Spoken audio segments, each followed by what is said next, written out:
Namo tassa bhagavato arahato samma sambuddhassa.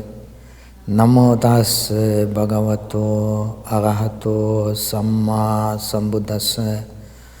Namo tassa bhagavato arahato samma sambuddhassa. Iti piso bhagava arahang samma sambuddho Vinja charana sampanno sugato lokavidu anutaro purisa dhamma sarati satta deva manusanang buddho bhagava ti swakato bhagavata dhammo sandithiko akaliko ehipasiko Opanayiko pacchatang veditambo vinyuhi ti supatipanno bhagavato savaka sangho ujupatipanno bhagavato savaka sangho nyayapatipanno bhagavato savaka sangho samicipatipanno bhagavato savaka sangho Yadidang chattari purisa yugani artha purisa pugala ese bhagavato savaka sangho ahuneyo pahuneyo dakhineyo anjali karaniyo anuttarang punyakhetang lokasa tiyevang buddhang sarantanang dhammang sanghang cha bhikkhavo Bhayam va chambitattam va lomahamsoa nahesatiti.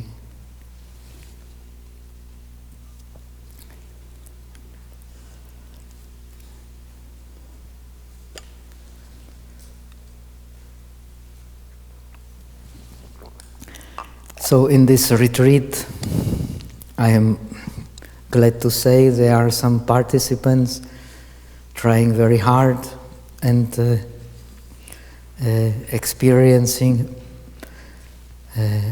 all kinds of experiences that are the equipment for attaining the clarity of mind.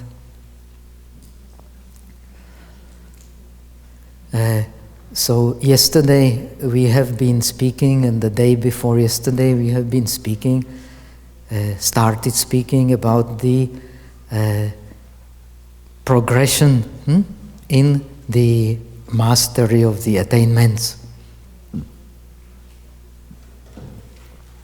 First one, we have explained the path of the beginning path of mastery of the attainment is to purify the mind, especially of the 5 obstacles that we have explained, of cultivating the shamatha nimitta, the sign which allows a subtle perception which does not change, and finally the merging into the shamatha nimitta. Now, we have explained that the process of attaining the first attainment, the first dhyana, can be a rather long process. The attainment of the second and the third dhyana usually is no difficulty whatsoever. There can be difficulties in attainment of the fourth dhyana unless the mind is well attuned to the understanding of the importance of purity, of equanimity. When there is purity of equanimity, the mind becomes, as compared in the scriptures, like the pure gold. So a skillful goldsmith can use it to work on any kinds of ornaments. Once one has this ability of the deep absorption into the fourth attainment, one can learn all kinds of Buddhist methods, all kinds of skillful means, Vipassana or the Zen or the Tantric methods with certain ease, because the mind becomes very pliable.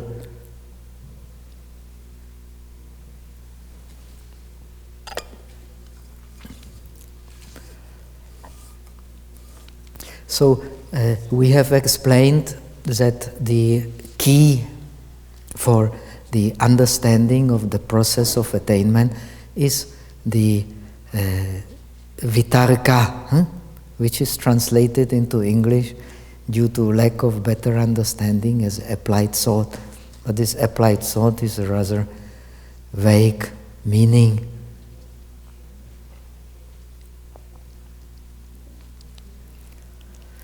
We have explained that the Abhidharma, the Northern Abhidharma, explained this vitarka and also vichara as being the wisdom and will together. Now, remember, when we say here wisdom, we are especially talking of wisdom in the sense as it is described in the Northern Abhidharma, the mati. Mati, as opposed to the panya in Pali Abhidhamma, can appear in wholesome or unwholesome process of cognition. It is just the differentiation of the object, a clear differentiation of the object.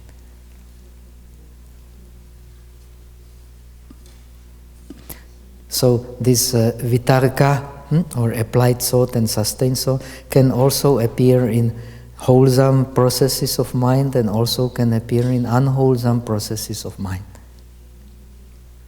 Now we are describing the vitarka and vichara, the applied and sustained thought, which appears in the wholesome processes of mind.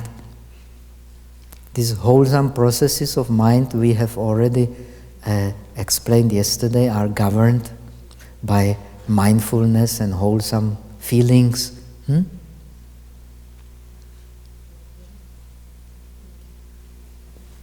There is mindfulness, there is awareness, and there is wholesome feelings.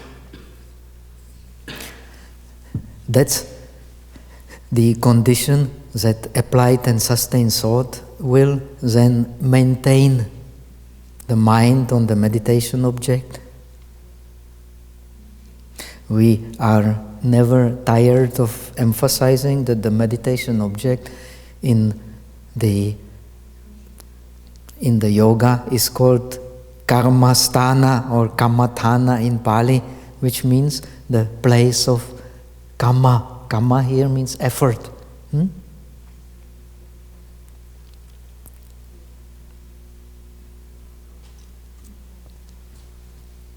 So the effort is to continually bring the mind to the meditation object and let it never leave the vicinity of the meditation object. We have explained that the job of the vitarka in the process of learning attainment, first attainment, is to bring the mind continually to the object, to plant it into the object, literally explained in Abhidhamma. And the job of the vichara is to anchor the mind at the vicinity of the object, so it does not leave the object.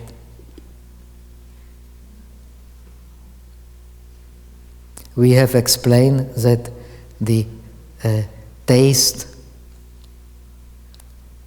actually how the meditate yogi experiences it, is like the repeated beating of the mind at the object and like the kind of massaging the mind of the object. explained in the tradition of Visuddhimagga by the simile of the bee. The bee flies from far away to a flower. This is like applied thought. Then circling around the flower before actually landing on it is the process of sustained thought. Now the clear understanding of these two forces of the mind is of crucial importance, especially for understanding of the tradition of Vipassana as explained in the Shastras of the Northern Buddhism, Yogacara Bhumi Shastra. Those who have studied Tibetan Buddhism, studied Lamrim of Tsongkhapa. The explanation is there based mostly on the Yogacara Bhumi Shastra, also describes the process of learning Vipassana by having differentiated the own characteristics and the common characteristics of the object, then with the wisdom connected with applied thought, understand the connections, and with the wisdom connected with vichara, which is more subtle, understand in great detail the connections.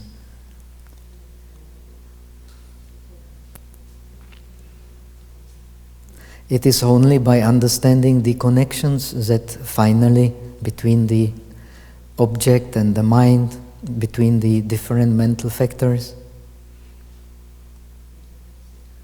that the mind will be able to enter deeply into the process of purification.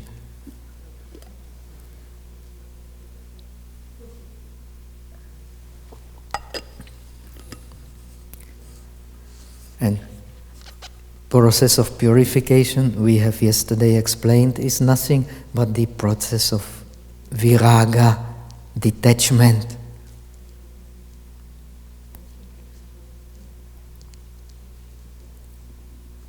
We have explained that both when you meditate on breath, both the process of getting into the attainment and then experiencing the different stages of attainment is nothing but the process of sublimating mind and the object. This process is culminated in the fourth attainment, where the breath simply ceases, or is not anymore felt at the anapana nimitta, at the place where it has been experienced.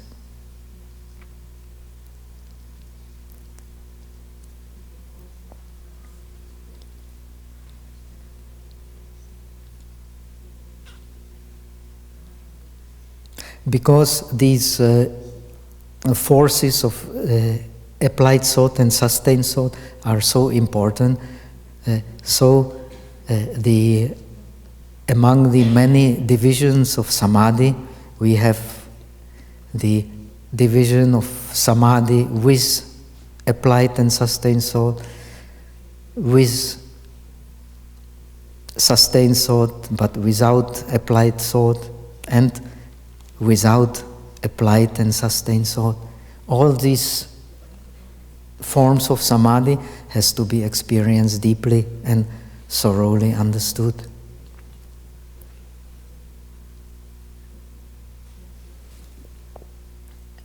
We have yesterday mentioned the Upaklesa Sutta of the middle discourses of the Buddha, the Sutta number 128, very especially interesting, where it is said that under the Bodhi tree, after having stabilized the parikama nimitta, the preparatory image of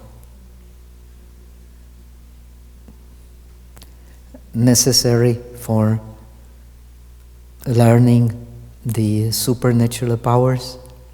The Buddha then trains first in this, when he has stabilized this parikama nimitta for the attainment of supernatural powers, he then trains in these different forms of samadhi with applied and sustained thought, with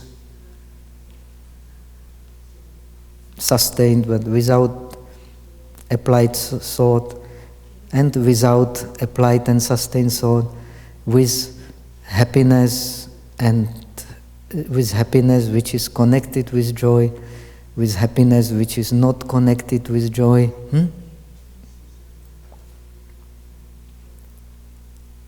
And with the purified equanimity.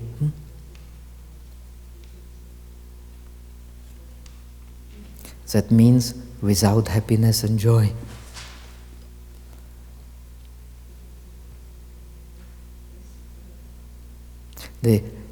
Having stabilized the proximate, the parikama nimitta, the Buddha then trains in purifying these different stages of samadhi.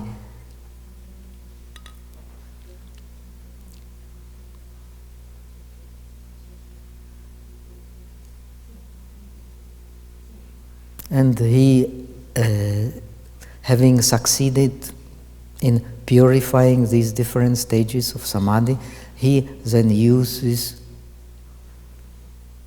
a very powerful, purified mind of the fourth dhyana to see light and forms revealing him of the past lives and the law of karma.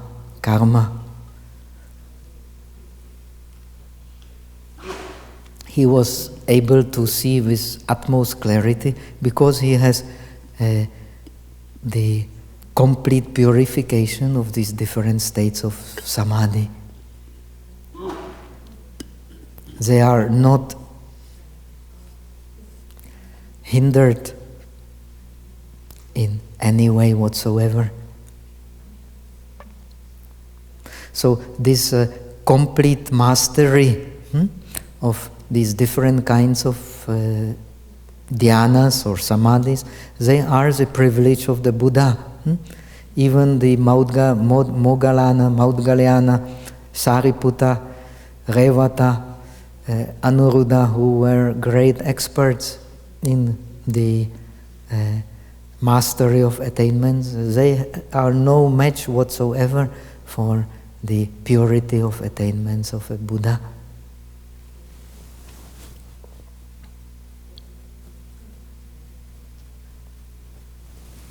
He could do that, of course, because he has been practicing innumerable lives. We have so many Jataka stories where he goes to the Himalayas for the sake of practicing these samadhis.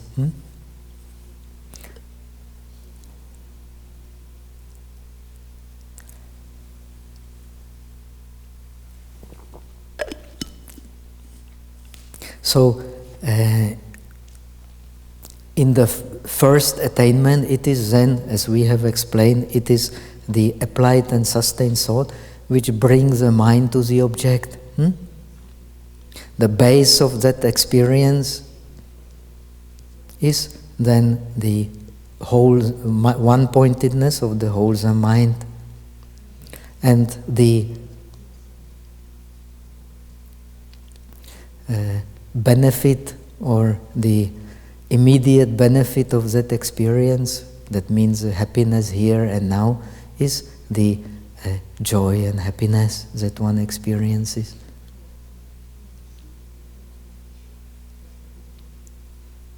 We have already explained that the immediate benefit of the practice of Deep concentration is the developing the ability to stay in the state of pure happiness here and now.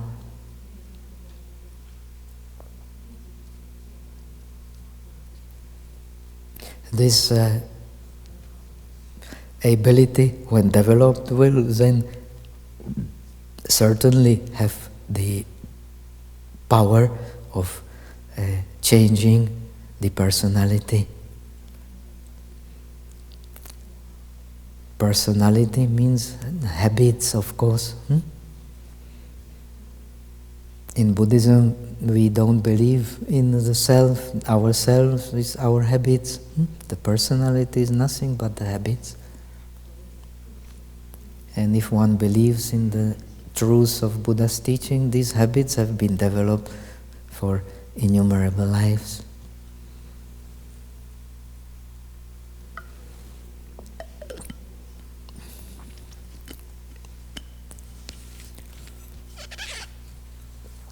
So, we have explained yesterday also that having attained the first dhyana, the job of the meditator is to saturate the whole body with the joy and happiness of this first dhyana, to make it a very clear experience.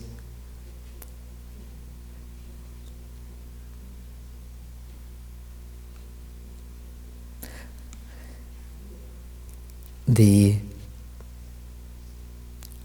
nature of our mind is a nature of the mind of all beings is the search for happiness. When one has experienced a more subtle happiness, it is easy to let go the more gross happiness.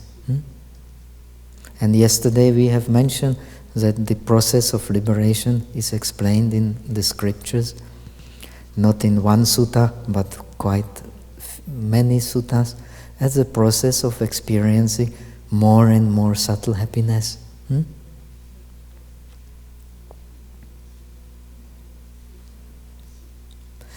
The Vipassana actually is the same process. While contemplating suffering, actually the meditator experiencing the more and more subtle states of happiness.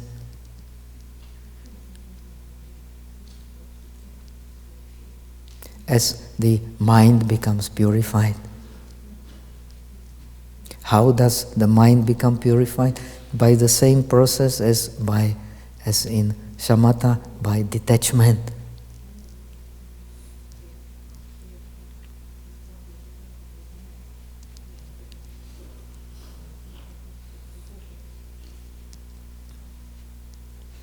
So these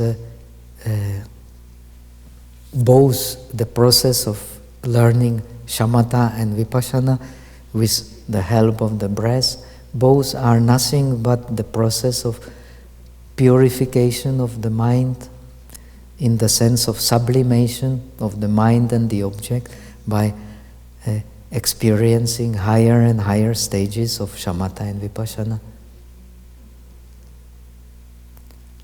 Just like the breath becomes more subtle when one has removed the 5 hindrances, it becomes even more subtle when one has attained the proximate samadhi, more subtle in the first dhyana, more subtle in the second dhyana, more subtle in the third dhyana, until it disappears in the fourth dhyana. Similarly, in the vipassana, if the breath is the object, when one has clearly experienced the knowledge of the differentiation between nama and rupa, then the knowledge of paccaya parigaha, the understanding of the dependent origination with the help of the breath. The breath will become more subtle. When one has experienced the knowledge of arising and passing away of all the experiences connected with the breath becomes still more subtle.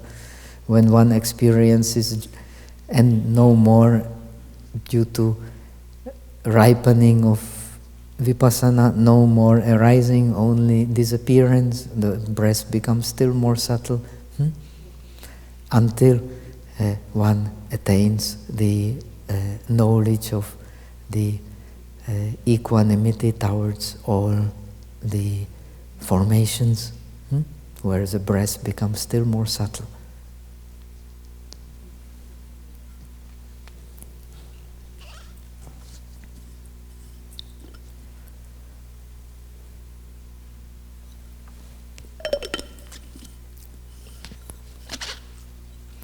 When one actually experiences, even so, we have set the object, in shamatha, one experiences the actually happiness, more and more subtle states of happiness. In vipassana, the object is suffering, but the suffering leads to happiness.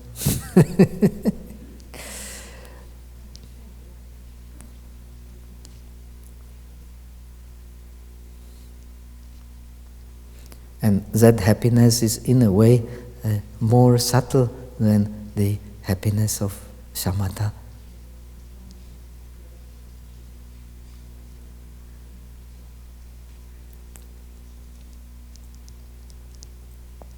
So now let us continue with shamatha. We will explain vipassana only very brief, and some next time we will make it the main topic. Now we have brought the mind to the object with the help of the applied and sustained thought, and developed the stable shamatha nimitta. We have entered the first dhyana with the help of applied and sustained thought, having continuity on the object. Now we have also explained how by understanding the gross nature of applied and sustained thought, the meditator then attains the second attainment. The second attainment does not need any more applied and sustained thought to bring and sustain mind at the object. So it is called born of samadhi, not born of isolation of the mind from the five senses or from sensual desires.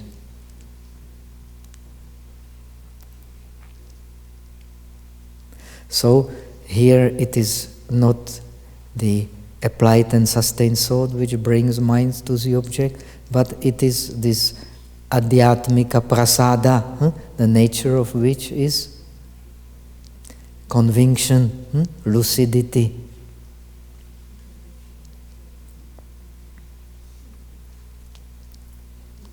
We have also explained how to contemplate the disadvantages of the joy and enter the third dhyana. In the third dhyana, it is the mindfulness and awareness which maintains the mind on the object. So this kind of conditioning is much more subtle.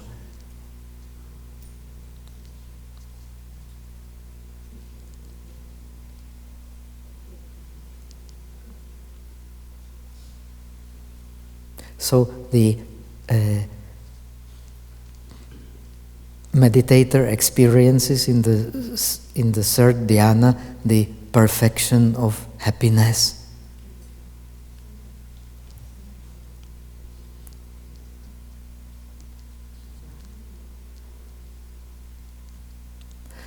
So what remains to be seen is the disadvantages of happiness, and it is very difficult to describe.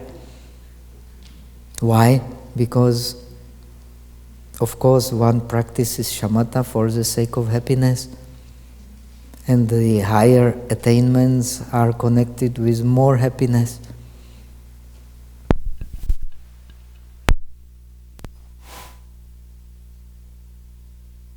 It's called the happiness of equanimity.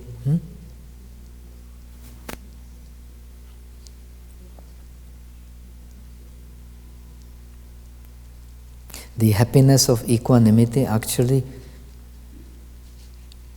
is far superior than the happiness of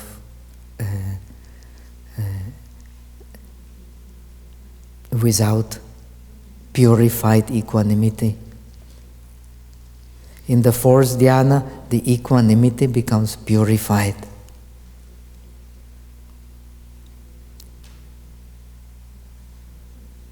We have explained there is no dhyana, even upachara samadhi, without equanimity.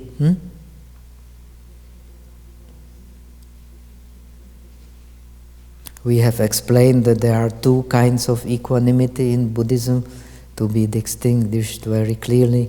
The equanimity of the feelings, of neither pleasant nor unpleasant sensation. This is not meant here. Here we mean equanimity of the mental formations, which we have explained as impartiality, not hanging on the pleasant and not pushing away the unpleasant. There is no dhyana without this impartiality of the mind.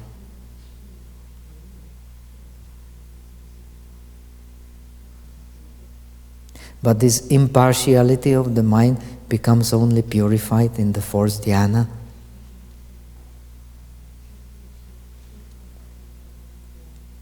Precisely because of these imperfections of impartiality appearing in the lower absorptions.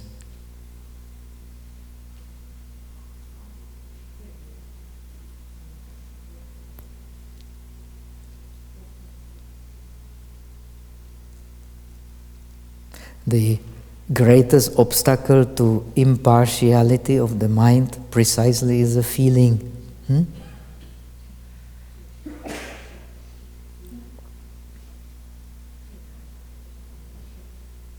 Unless one has experienced the fourth dhyana, one will not be aware of it.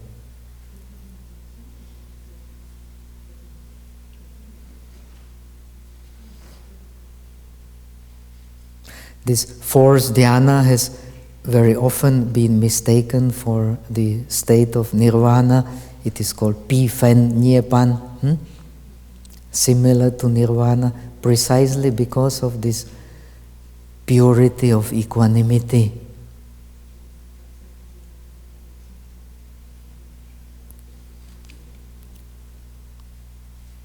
We have already said what is the condition of an arahat or of the Buddha. It is the non-interrupted impartiality of the mind in regard to the objects of the six senses. That means starting with the I, ending with the mind.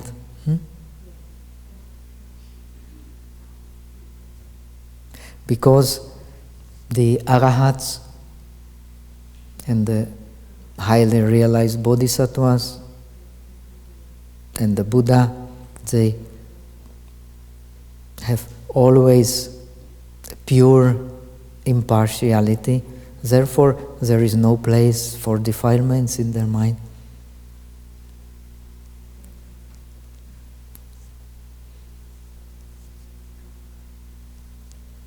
So the fourth dhyana is called likeness to the nirvana, in the sense that the mind's impartiality becomes completely purified.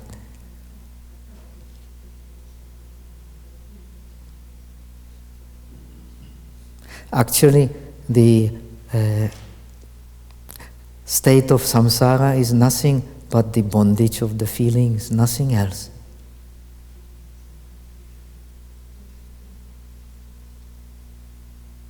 And because the mind differentiates on the base of the feeling, it's of course the bondage of the feeling is a bondage of the mind.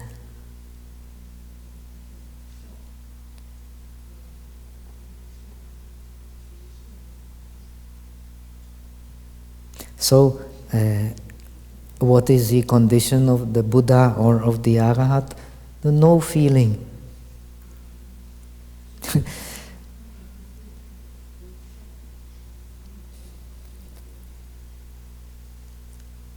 According to the words of the wise Sariputra, precisely the no feeling is the highest bliss.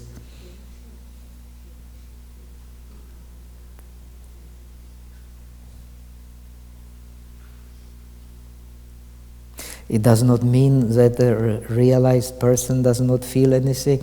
His faculties are absolutely clear. He can taste the tasty, he knows the tasty food much better than all the tasters of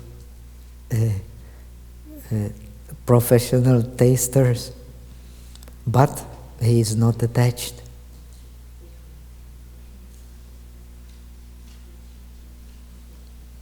He perceived the beautiful colors and the touches much more, in a much more sensitive way than all others, yet he is not attached.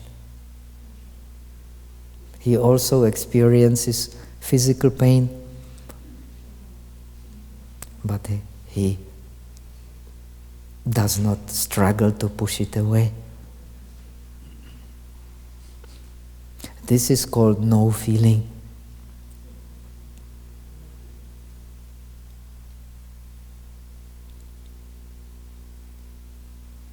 In the fourth dhyana, why the equanimity becomes purified in the fourth dhyana? Precisely because the feeling becomes no pleasure, no pain.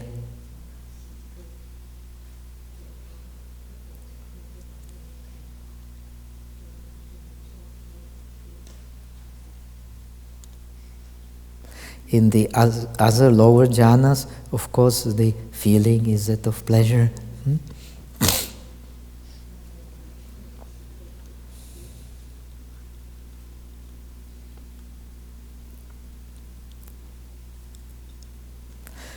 When a normal person with a monkey mind experiences the feeling of no pleasure and no pain, he cannot stay in that feeling for a long time. He immediately looks for something else. So, in the scriptures, it is described as the feeling of no pleasure and no pain is described as happiness. Happiness of the wise.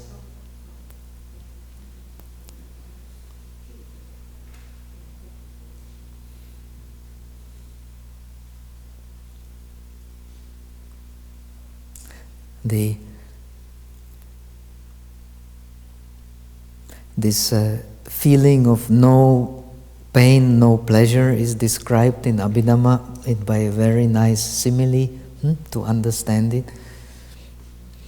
Suppose a hunter hunts after a deer. We have also some deers here coming to Chuang Yen Monastery. Because they have some instincts and no hunter will chase after them here. When they go outside, they will not be so sure. Now, if the hunter hunts after the deer, he follows his footsteps. Now, if the deer comes on the rock, what will the hunter do? He will go around the rock and search for the continuity of the traces of the deer, right? Similarly, when a mind which has been not appeased has neither pleasant nor unpleasant feeling, it searches for pleasant or unpleasant feeling it has experienced before, or looking forward for some pleasant feeling. It cannot stay in that state because it is not appeased.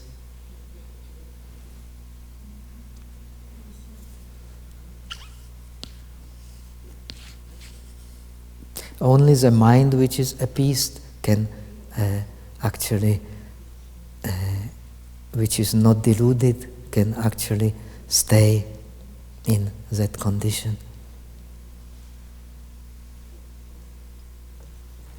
It is a very boring condition for the mind which has not been appeased.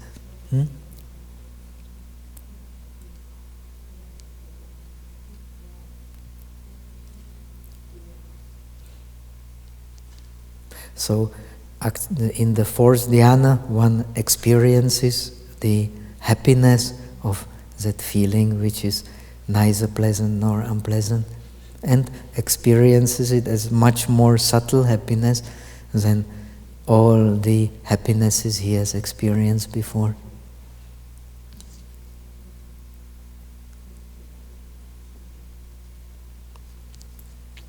This is the purified equanimity of the fourth dhyana.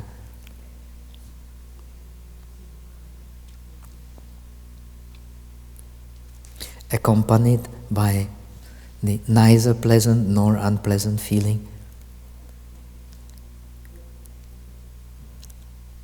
This condition is called pure gold because at this condition the so-called 8 apalakshas, 8 imperfections of equanimity have been removed.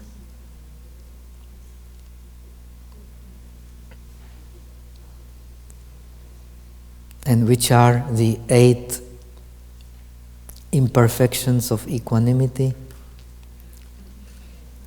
Now you already know. In the first, entering the first dhyana, the meditator will have removed what? Will have removed the what kind of feeling? The feeling of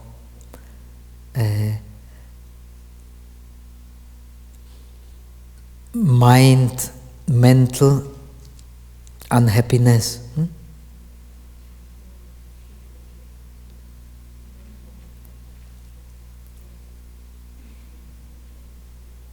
In the dhyana there is only happiness.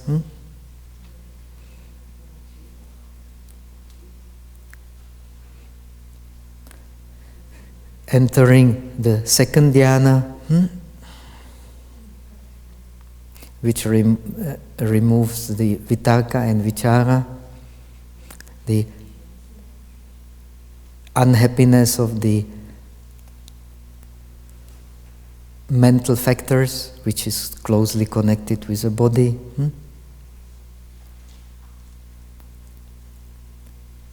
That means the suffering has been removed.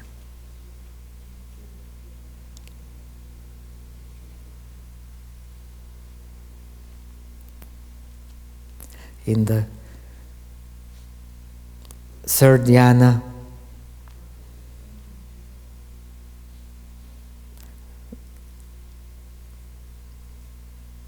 the joy has been removed, which is the happiness of the mind, rejoicing mind.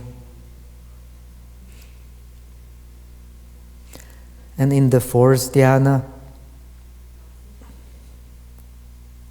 the happiness of the mental factors has been removed.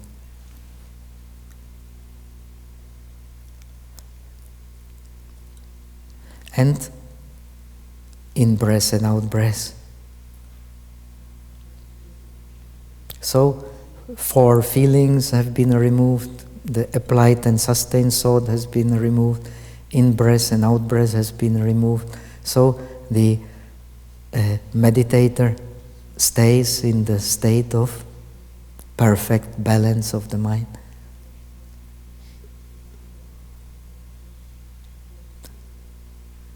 That is why this condition is called Pi Phen Nyepan, similar to nirvana.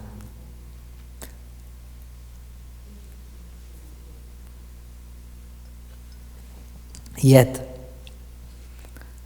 similar to nirvana, but very different from nirvana,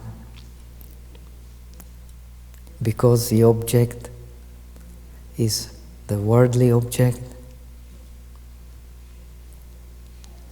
And when the meditator goes up of this conditioning, his mind can still be seized by defilements, and it will certainly be, because his mind becomes very sensitive.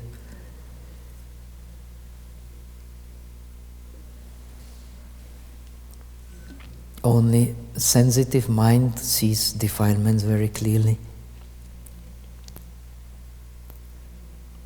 That's how it can remove them.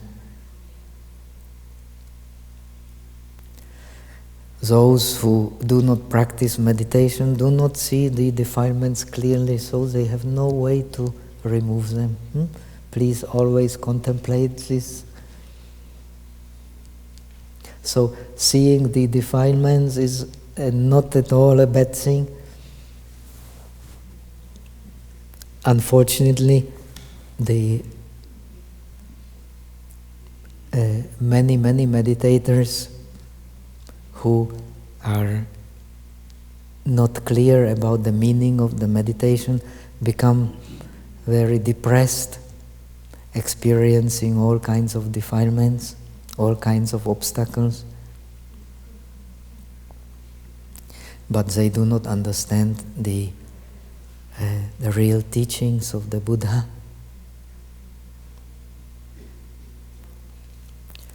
There is a famous verse in the Dhammapada which says, Anya labhu upanisa anya nibbana gamini etat yatha bhutam nyatva savako hoti buddhasa. Anyone has learned Pali here?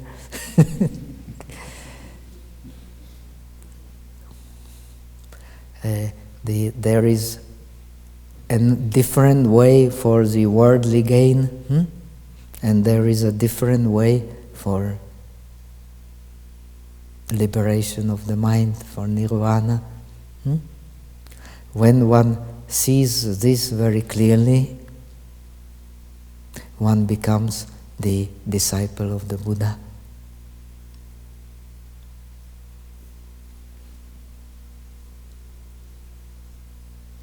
So these obstacles one faces in the meditation, if one learns from them, they are the real blessings.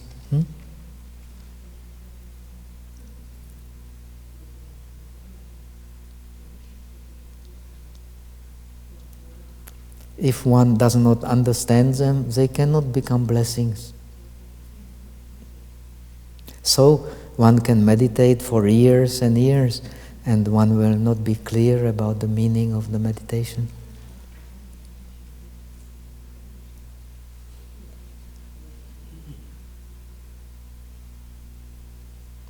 We have already emphasized yesterday, so let us repeat again. The Buddha is teaching that the highest dharma is viraga.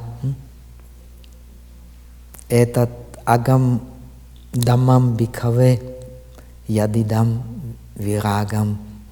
It is a highest dharma, highest phenomena of our experience. That is detachment. How will you detach if you don't experience obstacles? No way. So the process of learning meditation is nothing. The process of learning shamatha as well as vipassana, both are just processes of learning to confront obstacles with wisdom.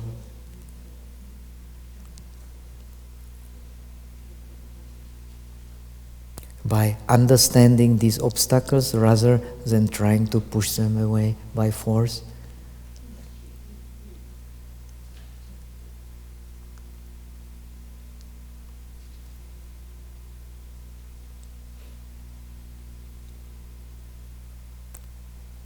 So when the meditation goes well, one should not enjoy it, one should investigate the conditionings of this process. When the meditation does not go well, one should not get dejected, but one should investigate the conditions for this kind of conditioning.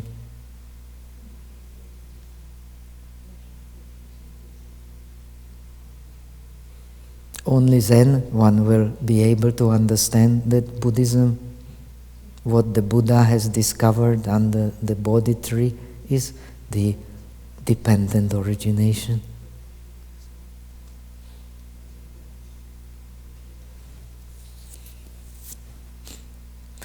Dependent origination means everything we experience, good as well as bad, and in order to experience liberation, one has to experience the state of things as they are, called Dhammatiti, the stand of the things. The Buddha is teaching in Sakapanya Sutta and so on, of the long discourses, Pubbe Dhamma Titi Jnanam Pacha Nibbana Jnanam. First one has to understand how the elements of our experience stand, how they really are. Then one will understand the nirvana. How will one understand nirvana? By understanding the process of detachment.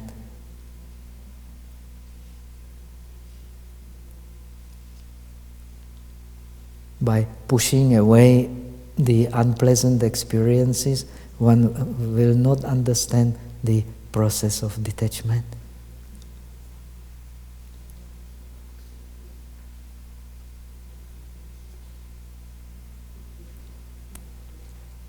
This is truth in meditation, and this is also truth in life.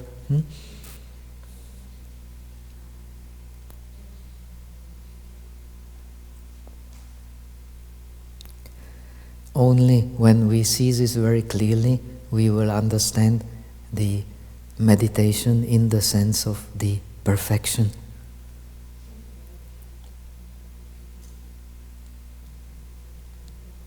It is inseparable from the training in generosity, morality, patience, effort, and wisdom.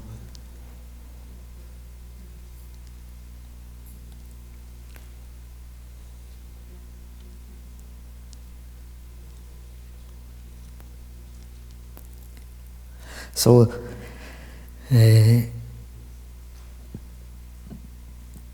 yesterday we have already explained that the training in mastery of the attainments is training in removing obstacles to the attainments, and the most important training is, after having attained these states of subtle mind, removing the tendencies, the anusayas. Tendencies are called anusayas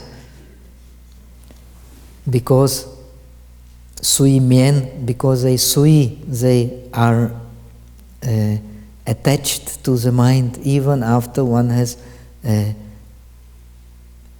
experienced these attainments. The impurities of these attainments is attached to the mind. They are nothing but the defilements. And the tendencies towards defilements are very deep in the mind.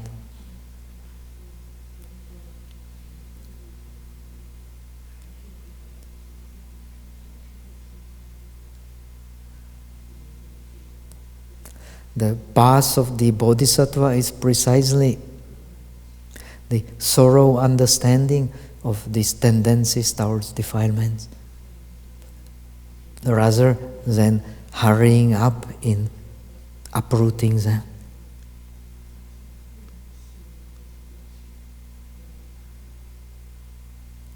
Once you have thoroughly understood these tendencies towards defilement, only then you can be of great use to yourself and to others.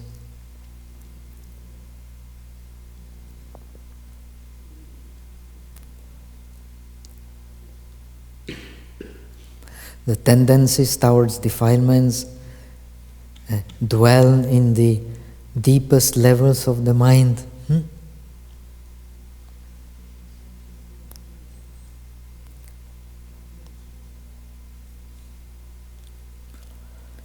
And they are fully eradicated actually only in the state of the Buddhahood.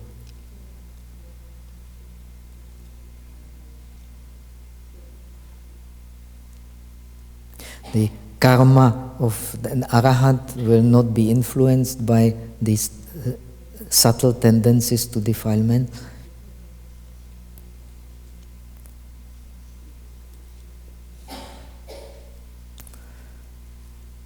But in the state of Buddhahood, these tendencies towards defilements simply do not exist anymore.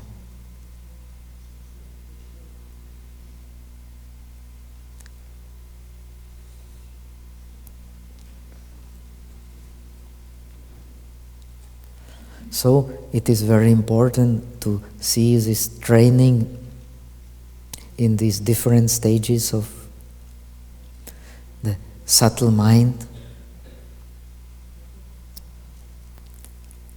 not just as training in attainments, but training in removing the subtle tendencies of the mind to defilement.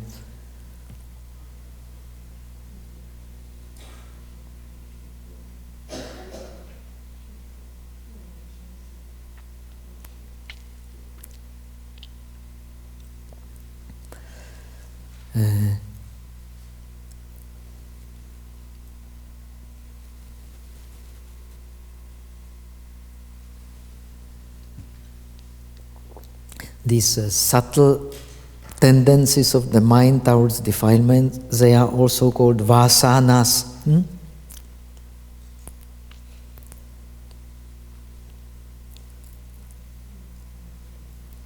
From the root vas, which means to dwell. They dwell even in the mind which has been purified. They dwell like the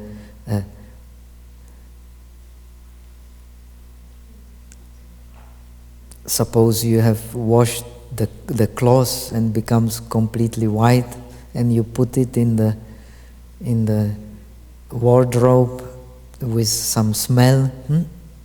Then when you wear it, it will still carry the traces of the smell.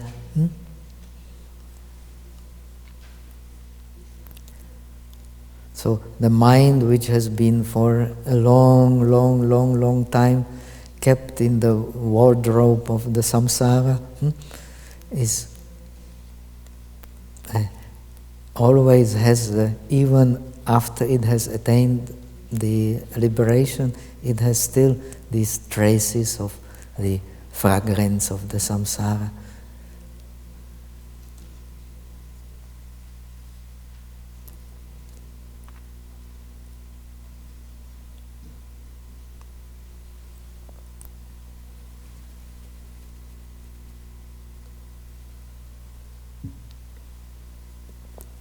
Now,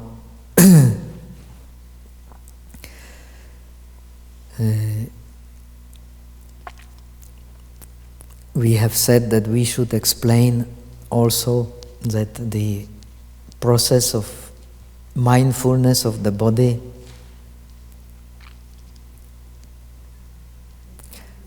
with the help of the breath has Samatha side and Vipassana side.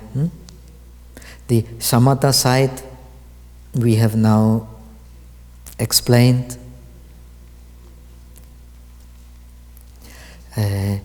With the attainment of the fourth dhyana, the Samatha training, as far as attainments are concerned, with the breath has been completed. The breath is no more there as a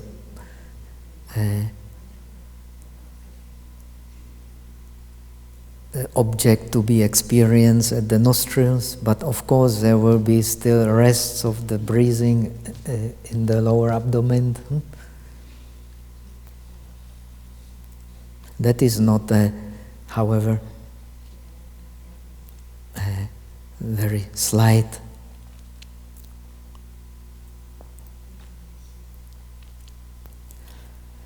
So now we have explained that the process of purifying the mind with the help of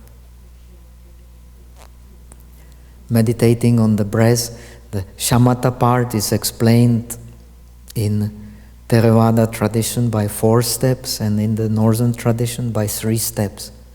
Counting,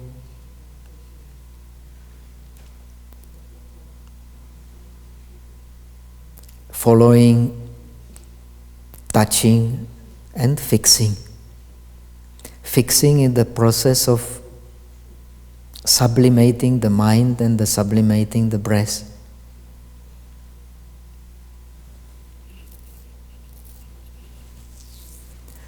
By samatha means. This is the last of the 4 exercises explaining the mindfulness of the body with the help of the breath, namely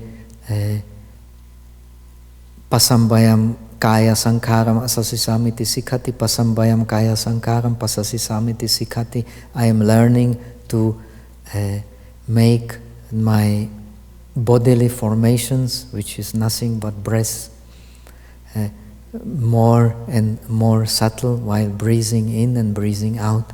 This is the process of attaining the proximate samadhi, first dhyana, second dhyana, third dhyana, and the fourth dhyana. In this process you learn to make the bodily formations more and more subtle.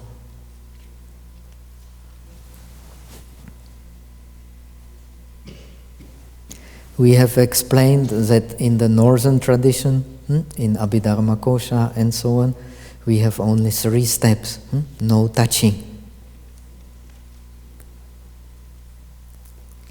And why and so on, we have all explained. Now the next steps are concerned, the same 4 exercises, are concerned with Vipassana, and they are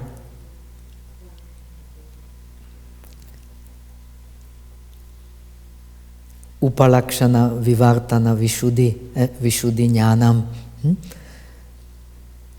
The Upalakshana means observing, Kwan. Vivartana means turning away, which means Huan.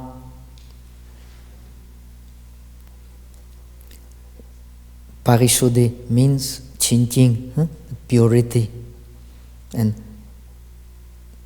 Parishuddhi Jnanam means the knowledge of the purity. That is the condition of the Arahat, who knows there is no more conditioning for rebirth. So, bye-bye samsara.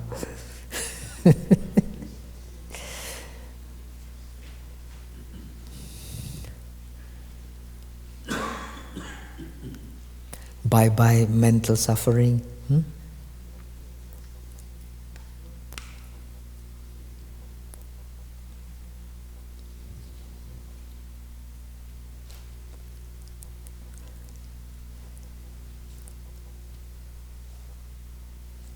So, the process of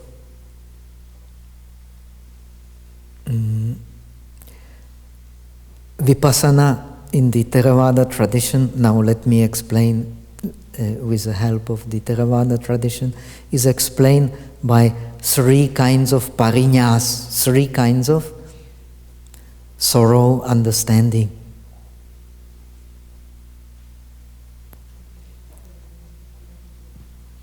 We will use them in order to explain these 4 steps in the sense of Vipassana on the breath.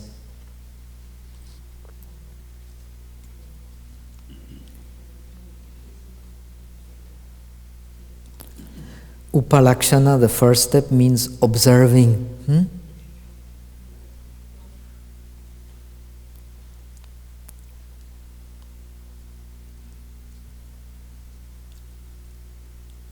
Observing means understanding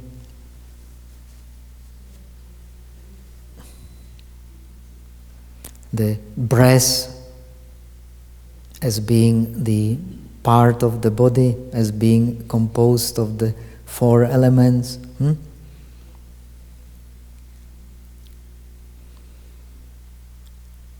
As being a rupa, understanding as being the rupa skandha, aggregate of rupa, understanding the mind with its feelings, perceptions, will formations, and differentiations, that means consciousness, as being the nama, that which observes the rupa. So one will define the 5 aggregates of existence connected with 12 spheres of perception, 18 elements of perception, as the whole of one's experience by means of the breath.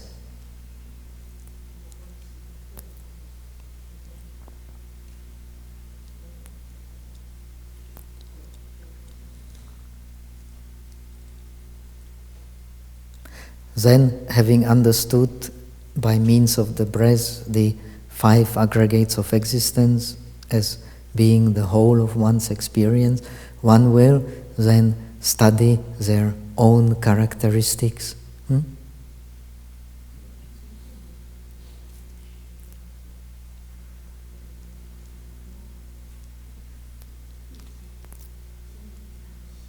One can do that either in detail, studying the 12 characteristics of the 4 elements in the breath and in the body, making the body and the breath disintegrate into the kalapas. These kalapas then can be further analyzed in terms of constituent parts. This is a detailed analysis of the rupa. We will not talk about it now. It would be a very long explanation. And now we are concerned with meditation, with samatha, not with vipassana. When one has studied the own characteristics of the experience of the breath, the elements, and of the body, one will be able to study the conditionings, the paccaya parigaha. These breath, body, and the mind, they all conditioned. And conditioned by what? conditioned by, you tell me, ignorance,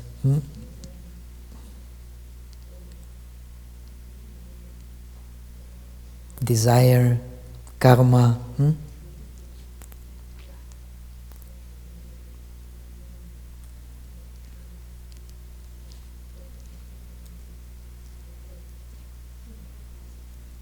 the will formations.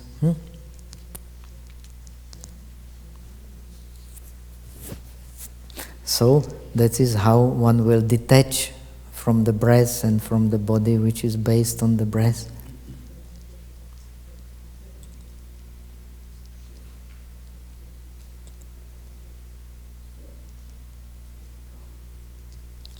Then one will be able to see these conditioned processes of breath. In breath one can see very clearly the breath is all movement, but body and mind is also all movement, appearing and disappearing in each and every moment of perception.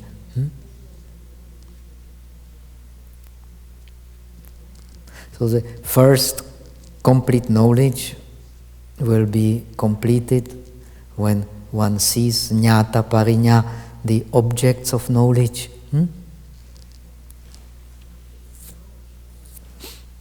When one has understood them in the process of arising and passing away in each and every moment of consciousness,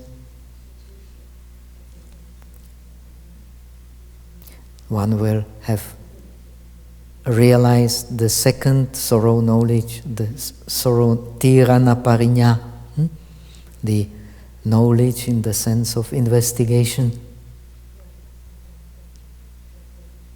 That means, due to the mind being purified by shamatha, having removed the 5 obstacles, one will see the arising and passing away of all the elements of one's experience on the base of breath in each and every moment of perception.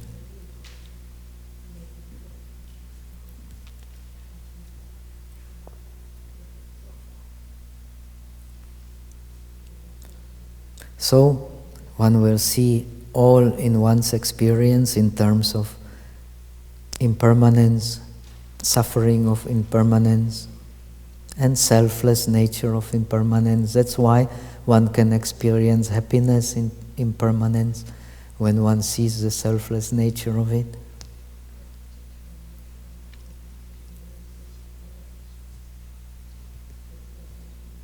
This is nothing but the process of detachment. And how it goes further, we will explain tomorrow. Now we have already surpassed our time, so let us have a short break. And tomorrow we won't spend much time with Vipassana.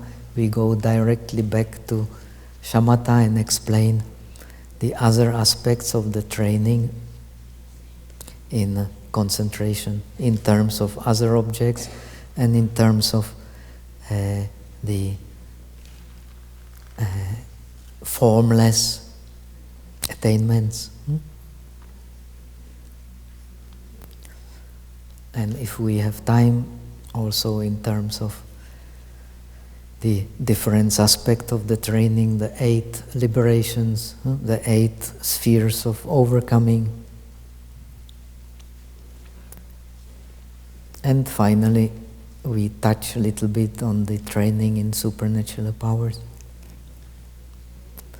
So, that much for today.